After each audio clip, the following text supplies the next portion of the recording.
really amazing and very consistent insights from our KaizApp clients on this, which is that they're seeing that it's not actually it doesn't actually make much difference whether you've got sites which are operations, which have got a lot of technology supporting them, so digital twin, AI, AI bringing data insights, or whether you've got sites that are really starting from absolute scratch.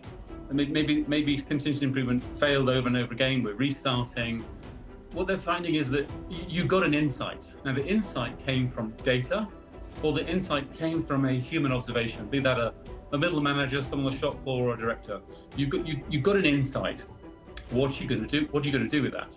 So in all cases, you as the human now, because it's humans that implement change, right? So what you've got to do next, for every improvement, every problem we want to solve, you've got, well, what actually is the problem? What is the cause? What is the solution?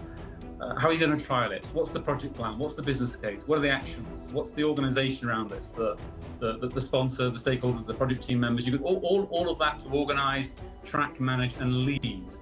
And so whether the insight came from technology or whether the insight came from a human, you're now in the same situation. You need to execute. In KaizApp, we have we bring basically all levels of the organization into the application to create visibility, right? So everyone in the organization actually see all of the projects. It's organized obviously very cleverly, but we then use AI to guide people and support people all the way through the problem-solving process. So the AI is there at every step, whether you're defining the problem statement, you're defining the cause, you want to explore a fishbone diagram, you want to work through 5 why,